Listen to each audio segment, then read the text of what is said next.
Through this window are cars, commuters, and just 2 minutes away, a busy shopping precinct. But hidden right at the centre of the city is this building, packed with convicts. Because this is Cardiff Prison, and all week we're taking a look at life on the inside.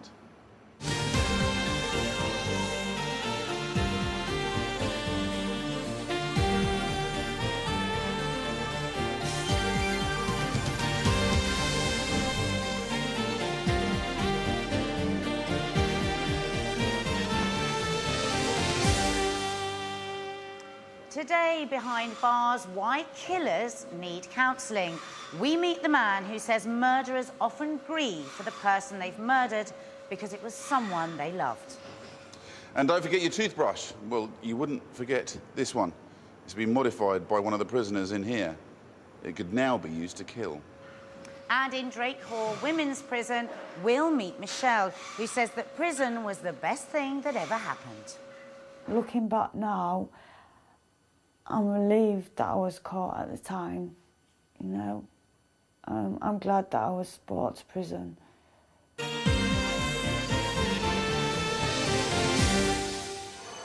We need to clear to one side, ladies and gentlemen. Just come to the one side. We actually have an emergency in the hall. That's an alarm that goes off and lets us know that there is an incident somewhere in the prison. It's happened live as we started the programme.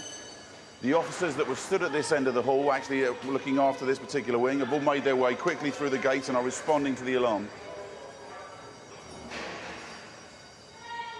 We'll obviously see how this resolves itself. The alarm has gone. They've obviously found the scene of the incident, so we'll continue with what we were doing, I think.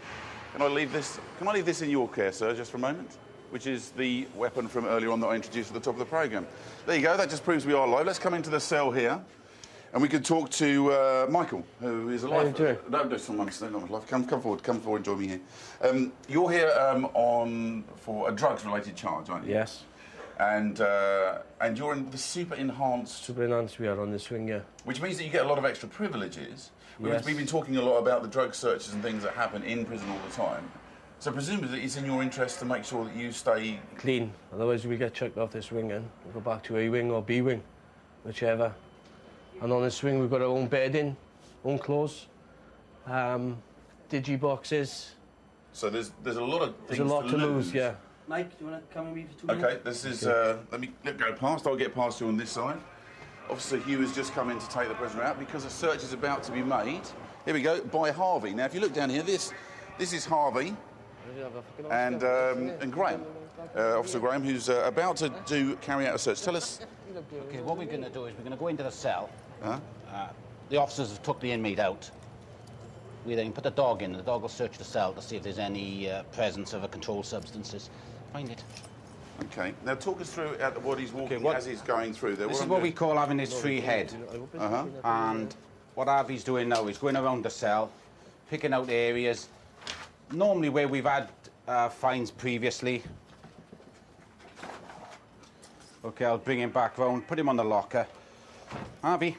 The cameraman Dave is tying himself in knots here, trying to follow the dog round. And Harvey appears to enjoy this work. Okay, yeah, this is all a game to him. He's looking for his tennis ball at the moment. Now, this is interesting. He's looking for his tennis ball because when you train him with tennis balls. Yeah.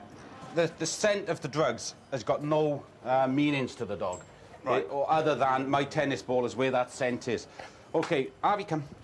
We've done now a circuit of the cell and nothing is found. So what happens now? So normally I'd go around now and pick out areas that I think he hasn't been to. For example, if I wanted to do the bottom drawers, which he's going to. Harvey, come. Along here, under the sink. Harvey. OK, round the edge of the mattress. Harvey, come. Yeah. Bring him around the edge of the mattress. In case there was anything in there. Under the carpets. Harvey. So Harvey thinks that associates his tennis ball that he plays with, and they're obsessed with tennis balls, these dogs, aren't they? Yeah. Harvey, come. OK. So we've had nothing in this cell, so we call this cell clear. We're going to try and demonstrate how he finds something, because during the course of a day's work, Harvey needs to find his tennis ball at some stage, doesn't he? Yeah. So or find a drug in order to... He needs to get to be motivated, and we do that by giving him fines. So what I'd like you to do is take this pot. Just take the substance from out inside. It's in Yeah. a little bag. And what Veins come off. substance is this? This is heroin. Okay. Take it in and locate it somewhere.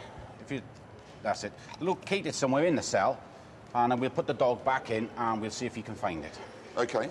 All right, then. I'm going to go into the cell. I'm going to keep quiet whilst I'm in there, Yeah. just so that you don't know what's going on.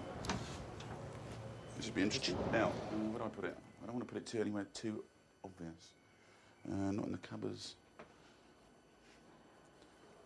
It's extraordinary, actually. Just that I'm actually holding real heroin, which the dog obviously needs to get this sent off. I wonder if I can. Does that? Well, that board will lift. There you go. See, I'm going to push it up. Right, I've got him out. I've placed it. And you want to send Harvey in? Harvey, steady. Find it.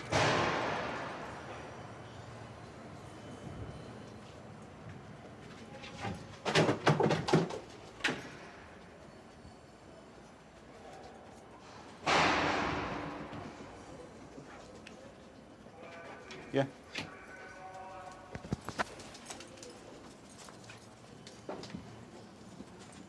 Harvey's going through a thorough...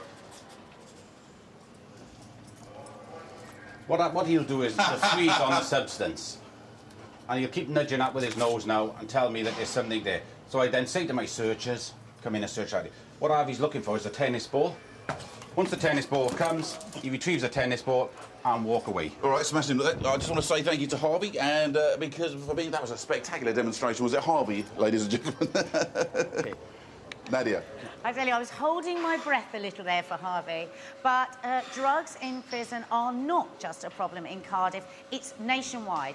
And in Drake Hall Women's Prison, the security governor openly admits that drugs behind bars is big business for criminals.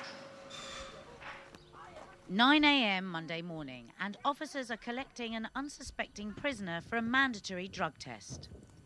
The mandatory drug testing involves the testing of 10% of the population. As the name suggests, it is a test that must be taken. Prisoners do not have an option as to whether they take the test or not. Right, and I'll go out. Prisoners who take the test and fail the test are put through the adjudication process and could face additional days onto their sentence. Okay, all right, then. It would be naive of us to think that drugs do not come into prison. Drug dealing is big business. What would cost maybe £10 on the streets could well trade for £30, £40 in order to get the drugs in. There are people taking risks, and the customer will be expected to pay for the risk that has been taken in getting the drugs in the first place. In you go. The mandatory drug tests are used to root out drugs in prison and penalise the perpetrators. But there's also a voluntary programme of drug testing that allows prisoners who've had a drug problem in the past to prove that they've kicked the habit. Gillian, just the lady. And if they have kicked the habit, it could improve their chances of getting parole. Right, well, we've got to go and pick a few others up yet, so if you come round with us, that would be lovely. Okay.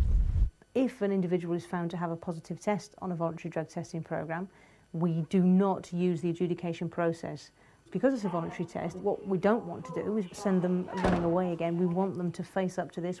Clearly they need more support, so they will be referred to very different departments around the establishment who can offer them the help. We have 2 tests a week. We don't know when we're getting them, but they'll just call us and we'll do the tests, and whatever the outcome will be, we'll get to find out. Open wide for me, please, thank you. It gives them a sense of achievement. They're on the voluntary test. I will see that as a positive thing, that somebody has put themselves forward, is producing negative tests. I signed a compact when I first come into prison to go on the voluntary drug testing. That's on for me. Oh, you can slow. They are there to help, to keep you, going. I've relapsed once since I've been in prison, and once only. I'll never do it again. Somebody who does have such compulsive behaviour is likely to lapse. I don't know whether you've ever tried to give up smoking before.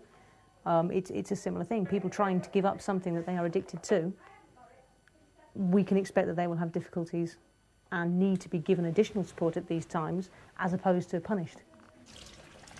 I did tell them that I took something, and I felt bad. I felt like I'd let them down as well as myself. I sort of cried to them. I felt really guilty. And that's a negative, Emma. Okay, glad to see you're happy. Yeah. Okay.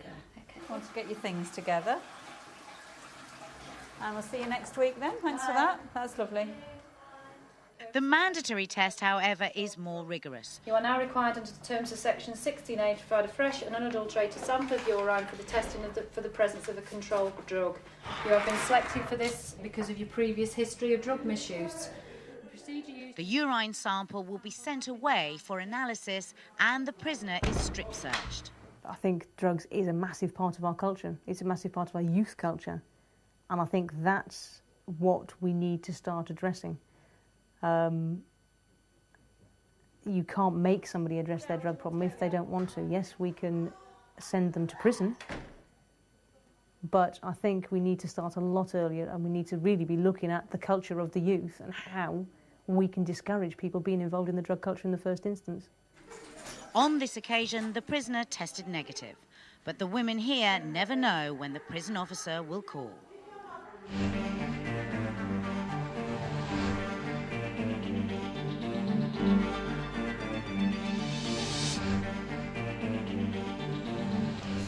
As you saw at the top of the programme, we had a live incident. It's interesting, when the alarm goes off in here, all of the officers make straight for the incident, don't they? Yeah, all respond, yeah. Yeah, and one of the things we've learned that we have to do here is when it goes live like that, we have to clear out of the way so everyone can get through quickly, all closed down very, very quickly. But you can tell us what happened? Yeah, there was an incident on one of the wings, F wing, a scuffle involving an inmate. Right. He was removed to the segregation unit till the morning, till the governor, now the deem what actually needs necessary. That's the unit we were looking at yesterday, if you were watching the programme, taken down to the segregation unit until he's calmed down, and the governor deals with him tomorrow. Tomorrow morning, all right, thanks very much, Hugh. I'll let you get on. No problem. OK, moving on. It costs £37,000 a year to keep a prisoner locked up, and about £1.70 a day of that goes on food. Nadia's down in the prison's kitchens. Wow, Steve, here we are in the kitchens, a very important place, because actually 750 people have to be fed from here every day. Is that a case of breakfast, lunch and dinner? We do a hot meal twice a day, and breakfast is served, they have a packed breakfast, which is normally packed within the kitchens. We do 750 of those every morning. Any porridge in there? No porridge at all. No more porridge in prison? Political thing, apparently. Oh, OK. Now, this is a really good job, isn't it, here in the prison? This is what the prisoners consider a good job. Now, in here, you've got all kinds of people. You've got lifers here. You've got just maybe prisoners that have behaved very well. Yes, that's right. Yes, it is one of the highest paid, or can be one of the highest paid jobs. There's a form of progression within the kitchen. We have four pay scales, and they can achieve up to £30 a week working within the kitchen. So what would be the lowest and the highest wage here? The lowest rate is £8 a week, progressing to £12, £16, £30. Wow, because in some other areas of the prison it's as little as 50 pence a day, so that's right. really big money. That's right. OK. Bear in mind they work 7 days a week, and from 8 a.m. until 7 p.m. Wow, so it's a hard day's work. So it is a hard day's work, yeah. And you don't only cook for the prisoners, do you? You also, like today, you've got a bit of a function on, haven't you? You've got visitors That's here. right, the governor has an area meeting with several visitors, and we're entertaining some of the governor's what are you cooking? Entourage. We have just general buffet stuff, sandwiches, samosas. We have some roast chicken going on in the oven at the moment. And do you train all the prisoners yourself? All the training is done. Some arrive here ready trained, actually, with a background in catering, and well, that's what's great. They're not only serving the prison, but also if they're learning a trade for when they get out. That's also... That's right, yeah. Now, we're here with Justin. Justin, you were with Nick yesterday, weren't you? And you were saying that both you and your cellmate worked down here, which is great, because it means that you get to eat down here. Yeah, you do get to eat. You get a lot more than you do actually on the wings. Ah. You have about 4 or 5 different choices every morning, and then the same in the afternoon. So you get to eat pretty much what you like. So you consider this a real privilege, this job, yeah? Yeah, I think this is more likely one of the best privileges you can get in the prison is actually working in the kitchen environment. What jobs did you have to do to get here? Because you do have to be promoted into here, don't you? Yeah, you all start going in the wash-up, washing trays, and you progress in. Depends how long you've actually been in the prison itself. So are you at the top whack of money yet? No, I'm in the middle, I am. OK, well, keep chopping onions. Right, thank you. There's about, it looks like, another 10 kilos at least to go. We're just going to go over now and just have a little chat with Chris. Can you come with me, Sue? Hi, Chris. Actually, I have to say that looks good and smells good. What is it? Mixed bean casserole. Okay. And how long have you been in the kitchens? 5 months. 5 months. And are you happy? This is considered a good job? Yeah, I'm doing MBQ level 1 and I'm really happy, yeah. So hopefully you can get a job in it as you get out? Yeah. All right, mate, I'll let you keep stirring. Okay. Now, you may have seen there that, obviously, there are knives, big spoons, in the hands of prisoners. But they have to go through rigorous checks, don't they? That's right. To be able to work in here. Every prisoner is risk assessed before they can come and work in the kitchens for various reasons, because these guys have to move around the jail quite frequently, and so they're risk assessed. And we have a strict system of controlling knives. Okay, well, I'm going to let you open that. We can't obviously show the locks again, so Steve's is just opening up now the storeroom where they keep all the kitchen utensils, and as he says, there are very strict... Are we okay to come in? Yes, certainly. There are very strict controls. Now, over here, come on, Grant. Over here, we can't show you actually. There's a board with all the names, isn't there, of all the prisoners in here. It's a tally control system. A tally control. Now, last week, was it you had a bit of an incident, didn't you? One of the knives went missing. Yes, apparently well, I wasn't working last Sunday, but one of the knives did disappear. It took 2 hours to find.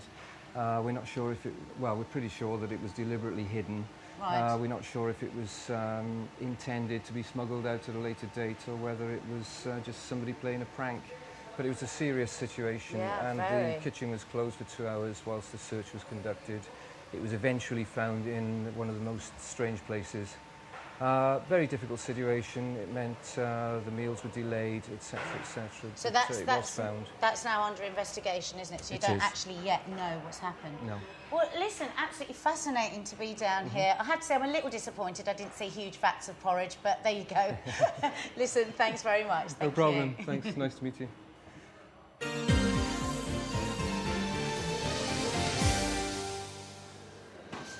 A prison governor needs to be in total control, have a voice of unquestionable authority and the experience to deal with truly hardened criminals. So how do you do that when you're just 26 years old?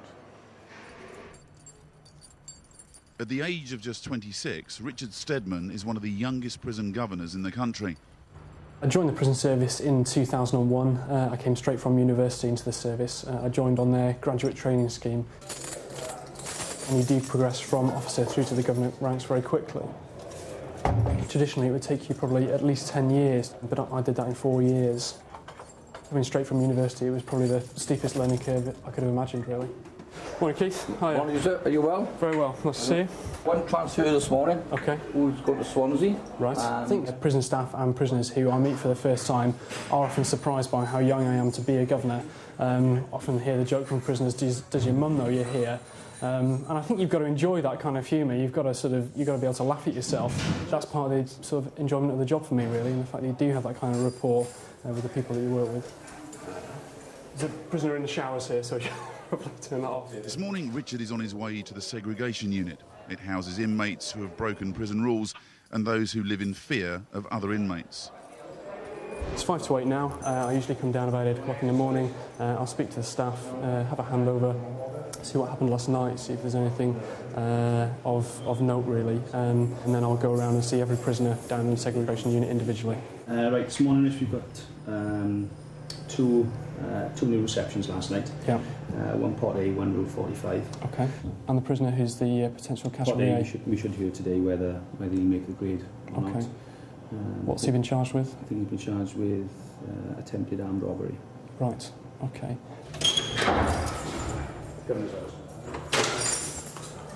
Hiya, how are you doing this morning? All right. Still waiting for a date.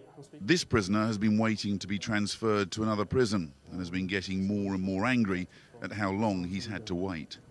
Okay.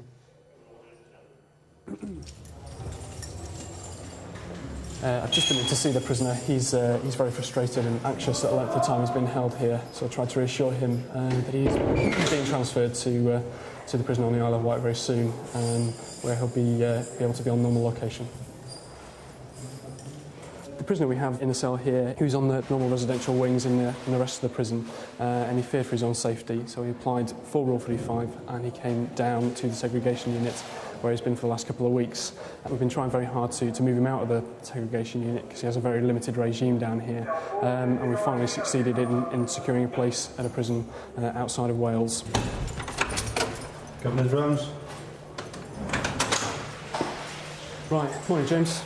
Hiya, how are you this morning? Thank you. Good, okay. I understand that we've got a place for you, so there's finally a bit of light at the end of the tunnel. I'd imagine you probably had enough down here now, because you've been down here... 5 weeks now. 5 weeks? Okay. As soon as we've got a date, okay, I'll come and discuss that with you, so you can contact your family and let them know that you're going. All right. Is there anything you need at all down here? No, thanks. No? You got some clean kits? Sure. Yeah? I'll see you tomorrow. Okay, thanks, sir.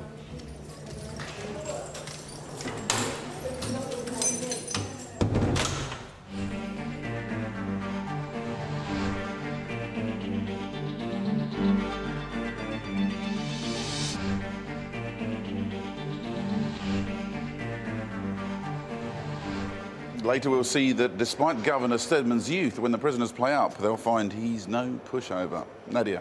Thank you. Now, this is one of the many manufacturing workshops here in Cardiff Prison. And as we saw earlier in the kitchens, the prisoners here are in charge of some potentially very dangerous items. So I'm just going to take you in here to meet Steve. And very similar to down in the kitchens, but I have to say, these... What was... that is a Stanley knife Stanley just knife, hanging up yes. there. Very scary things. And you have a similar system here, do you, on checking the stuff back Yeah, in? every tool's got a number. Right, do you want to come through here? And as a tool's issued to an inmate, Yeah. the number of tallies taken off that board there, put on the next board against his name. And when it's handed back, the tally's returned back to the main board. Okay. So we know exactly who's got the tools Okay. at all times. Ever a bit nervous, Steve? I'll let you lock that up. No, it's okay Yeah. to show these keys. Don't worry, folks at home. Ever get a little bit nervous? No, you wouldn't be able to do the job if you thought like that. Yeah, yeah. Now, tell me, what makes the best kind of worker for you? Because you get a bit upset when they move on, don't they? Oh, I do. Don't you? I do. There's a lot of training involved. So a longer-term prisoner, far better for me. Why? Because lifers or long-termers, the amount of trainers involved. If we have a short-termer, we'd spend a few days training them on a certain machine, and the next thing we find that they've moved on. So you've trained them up and they've gone on, but so lifers make the best workers. Is that because they've settled down more to their sentence? Yes, and they knuckle down and get on with the work. they want to work. They want to work. They want a decent job. Now look, this is the stuff that they're making here, and this actually goes out to DIY stores all over the country, doesn't it? Yeah. And how much money do you make here? I think it's somewhere around 15 to 30,000 a year. Wow, and that goes Into back a central fund that's distributed around the prison estate. to prisoners all over the country. Okay, well, Steve, you're going to come over with me, aren't you, now? And we're going to have a chat to Jason. Hi, Jason. Hello. Jason, now this is your first time in prison, Yeah. and I have to say it's my first time too. And I've seen all those knives and things over there, and earlier on I was in the kitchen. I'm going to be honest with you, I'm a little bit scared. No, Should it's I not be? too bad. No, it's all right. As long as we use them tidy. Yeah? You're tidy? Use them tidy. Use them safely. Does that, yeah. No, I'm a little bit scared because in here you've got lifers all over the prison, people in here for all different sorts of crimes. I feel a little nervous. In the back of my head, do you feel that sometimes? Yeah, all depends where you go, though, innit? Yeah. Is it a scary place to be, prison? On the wing, yeah. Is it? Yeah. And how long have you been here now? 9 months. Is it getting any less scary? Yeah, you get to know the boys and how everything works. Yeah, it's not too bad. Okay. Now, tell me a bit about your job here. This is a good job, isn't it? Rather Yeah. like in the kitchens, it's Yeah. well paid. And did you have to work your way up to here? Well, Mr. J trains us on all the machines. And then once he sees we're able to work them, he just puts them on us. But leaves us carry on. Okay. Now, it's your first time in prison. Is it going to be your last time? Yeah, definitely. Good man. Okay, listen, thanks, Jason. All right. Thanks very much, Steve. Thanks Thank very you. Nick, over to you. Now back to Drake Hall Women's Prison in Stafford to meet a woman who thinks that going to prison is a step in the right direction.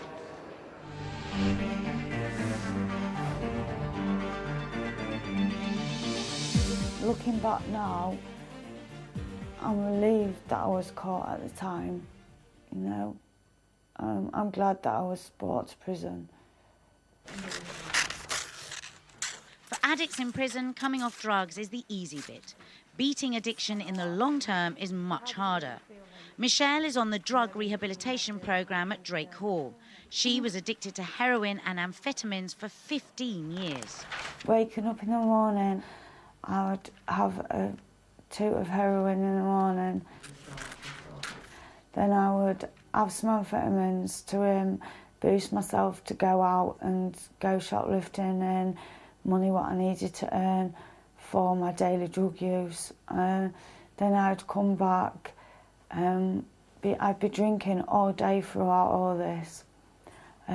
Take some more heroin, take some more amphetamines, and this would just go on and on and on all day. I thought that nobody would ever want me at one point. What about the word free for your future? Well, that can sum up quite a lot, can't it? I'm free from the misery that drugs and drink can cause and what it has caused me. So free from your addiction? Yeah, yeah. I'm 31 this year and it's time for me to look at a better way of living, and that's what I want to do in my life, is look at a better way of living. Part of drug rehab is meeting an ex-prisoner who's kicked her drug habit and managed to turn her life around. You know, this is the hardest thing you're ever going to have to do, because for the first time ever, you've really got to take a good look at yourself. You have to accept responsibility for your actions, and that is massive to be able to sort of do that. Drugs just destroys your life. It doesn't give you anything that you don't already have yourself. You've just got to find it within yourself, and that's what this programme's done.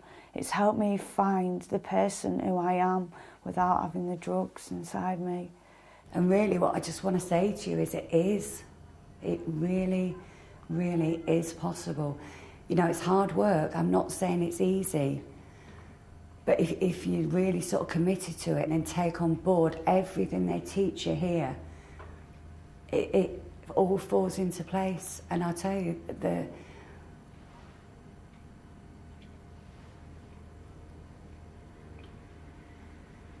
the end of it all, it is absolutely amazing. And I don't know if I can say any more about it now.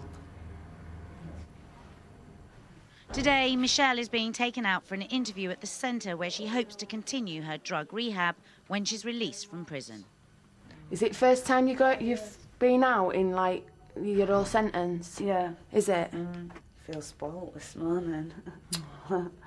She's quite nervous about actually going out because this is the first time she's been out into the community since she's been sentenced. You've tried hard to get to where you are, isn't it? Yeah, it's been hard. Yeah, it has been hard. Yeah, very emotional as well. Have a nice day. Yeah, I'll see you when I get back. Okay. Lots of food.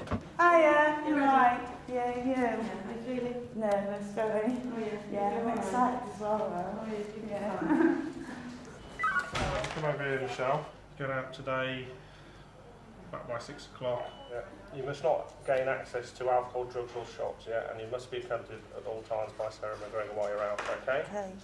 Right, need to rub her down. Michelle's done very well while she's been on the programme. She understands what treatment's about. She knows what she's got to do. She's very determined and she's very focused. And it's like shutting the door on her old life. Thank you. Just the one? Yeah, just Michelle. That'll be my first chance from actually leaving prison to turn my life around. And I can turn my life around. Bye. See you later. Bye.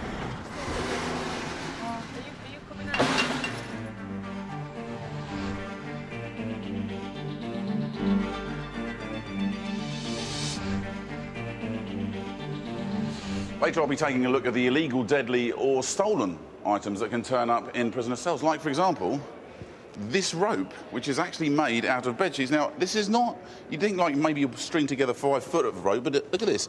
If I get this down, if I can get this down to you there, and you'll see how long this continues to go on. By the way, I'm not just going to leave this down. There is a prison officer at the bottom there to pick that up, but isn't that incredible? But first, perhaps you already knew that 1 in 2 murders is committed in the heat of the moment, or that 1 in 3 murderers kill their spouse, their lover, or a close relative. But did you know that murderers often need specialist therapy because they're missing the person they've murdered? How strange is that? OK, come meet Clinton Cook, who's a bereavement counsellor. Clinton, this is extraordinary. The murderers miss the people they kill? Well, obviously, there's 2 issues here. One is the crime itself, which is usually done in the height of passion, in rage, or whatever. And then they're obviously incarcerated. They go through the police investigation, the trial, etc. There's going to come a stage for everybody where they need to grieve. And usually it's several years down the line.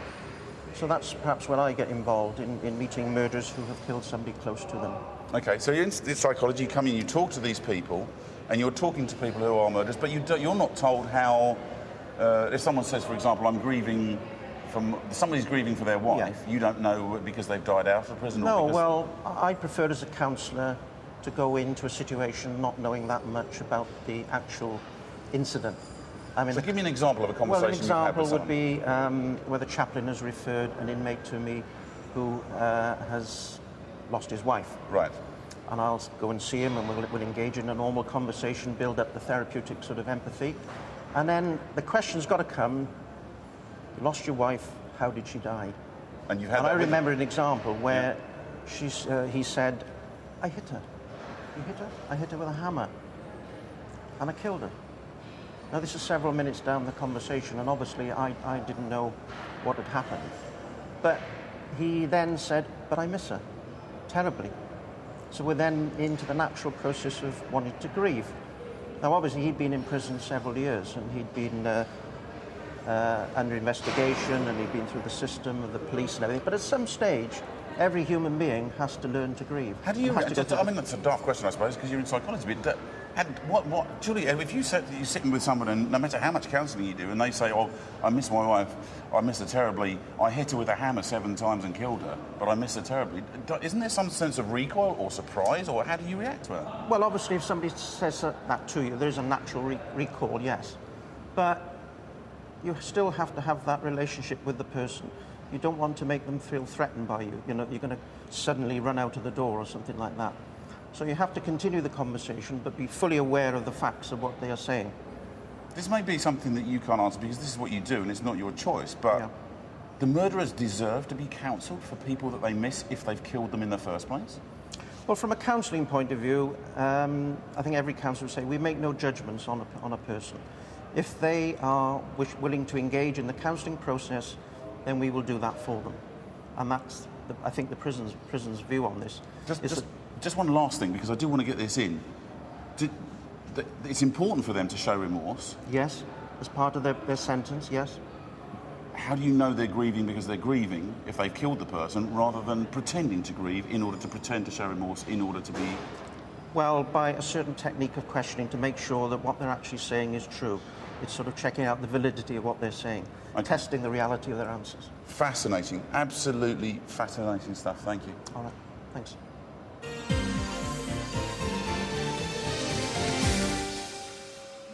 Earlier, we met Governor Richard Steadman. At just 26, he's one of a new breed who've been fast-tracked to the very top. Governor, at 08:28 hours on the 5th of the 606, the screen test had been carried out on a sample of urine collected from this prisoner, sir. The sample tested positive for cannabis. Do you have any questions at all of the confirmation report? No? Okay. The adjudication process is really central to the efficient and safe running of any prison. All prisoners have to adhere to prison rules, and if they break those prison rules in any way, the following day they will have to go in front of a governor grade. If he finds them guilty, he will then decide on a punishment. Those could be a loss of privilege, or it could involve cellular confinement down in the segregation unit. At this point, you have the opportunity to ask for an independent test of that sample. Is that what you want to do? Yeah. Okay. Yourself, in conjunction with your solicitor, you need to organise that. Do you have any questions at all of that?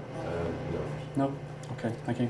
Despite failing 2 drugs tests, the prisoner is pleading not guilty and has asked his solicitor to set up yet another test. Sarah Rowe works with the new prisoners and has serious concerns about a recent arrival. Last night. He's extremely distressed. He has calmed down a little bit. He said he's not suicidal at the moment, but he has had self-harm history. Even if he says he's not suicidal at the moment, if he has a history of suicide, I'm concerned. So ask one of the safer custody team to come and see him and assess him. If you are entering into a situation where the welfare and safety of staff and prisoners are at risk, you have to make some fairly quick decisions.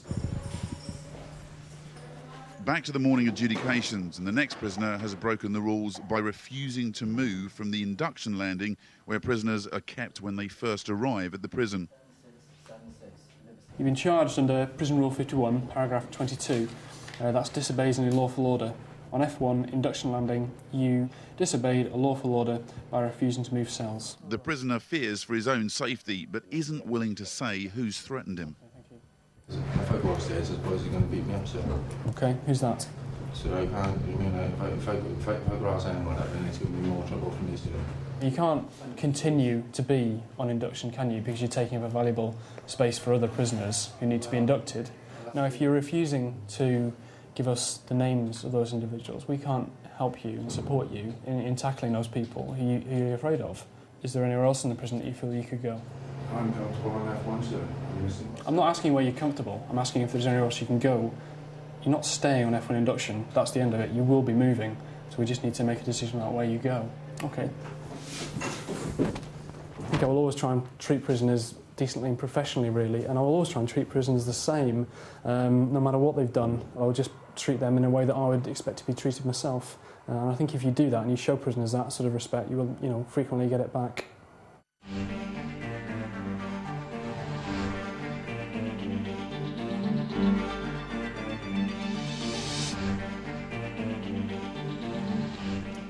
Earlier we saw how prison officers regularly discover illegal drugs in prison, but sometimes a random cell search reveals something that's truly unexpected. Take a look at this table.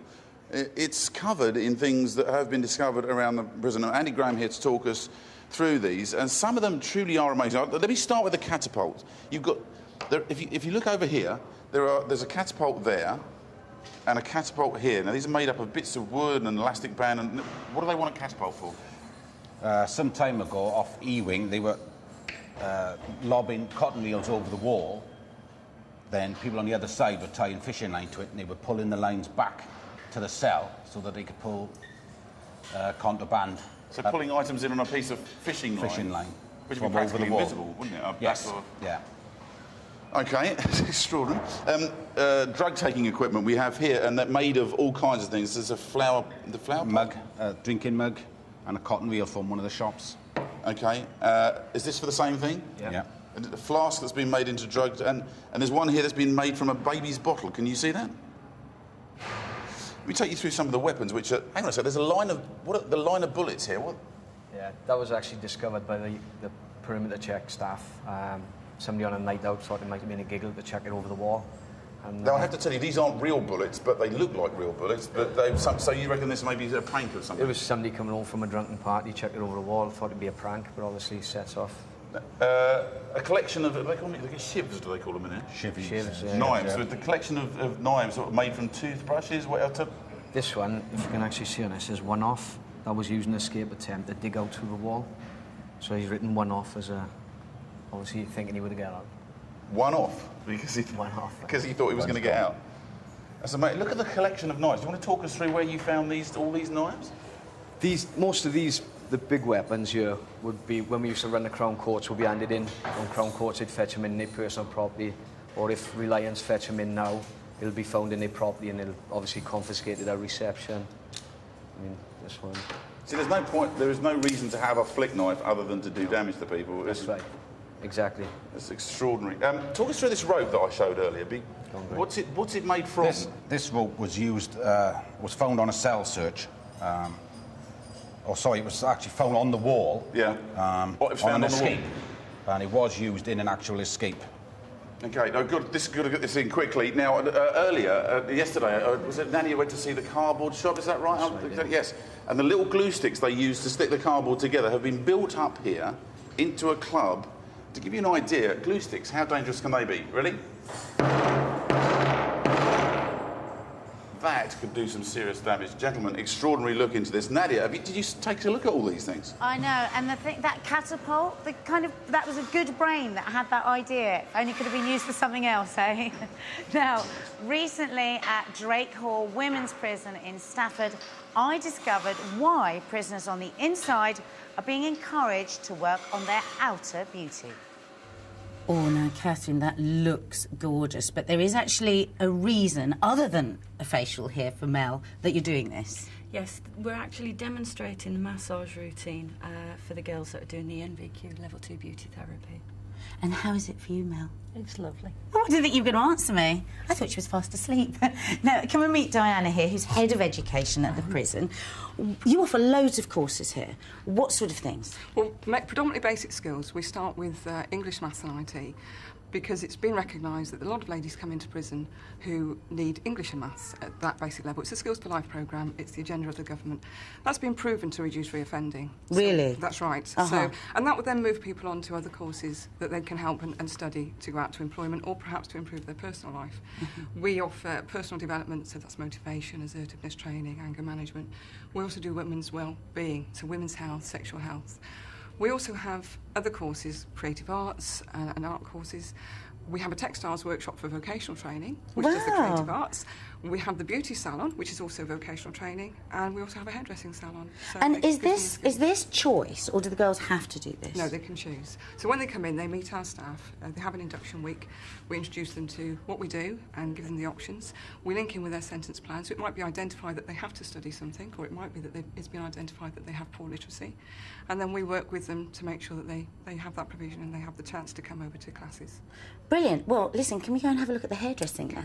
And leave these guys to it. Bye. Wow, and here we are, a proper hairdresser. So what goes on here? We do NVQs here, NVQ Level 1, Level 2, and if the students need it, Level 3 as well for their modules. That sets them up with skills for employment, whether it's self-employed or whether they go out to a business. So it equips them for life, really. Okay, and hello, Carol. Hello. Now, Diana and I were chatting next door about the fact that it's proven that if you educate prisoners, they're less likely to re-offend. And you agree with that, presumably? I do, that's correct, yeah. yes. What else do you think it offers to them? Improves their self-esteem, as well as giving them qualifications. They might never have gained a qualification in their life, but having that qualification gives them more choices in life, more opportunities. We've had lots of women sort of getting meaningful employment afterwards, which then helps them to support their families, Really, leading law-abiding lives. That's what's so important, Yeah, it's isn't very it? important. That's what Yeah. you want, a positive ending to the story. Now, listen, I'll see you guys later. I'm just going to go and chat over here to a future hairdresser. Hi there. Hello. So what level are you at with your course? Level 2 at the moment. Uh-huh. And what does that mean? Stylist, a junior stylist. And is that what So- you're going to do when you get out? Yeah, well, I'm hoping to get a job out there and then maybe go on to do a mobile hairdressing, maybe. So, Wow, that's really exciting then. Are you nervous about it? about going out there? Yeah. Not really, no. This place has just given me a lot of confidence to do and to go out there and just get on with it. Before I had no confidence to come here. Well, So- good for you. I'll let you carry on snipping. Thank you. This is extraordinary. I've just been shown a homemade tattoo kit made from a tape recorder, rewinder, a pen, a needle, a toothbrush and a line of batteries. That's all for today. More amazing stuff tomorrow at 9:15. See you then.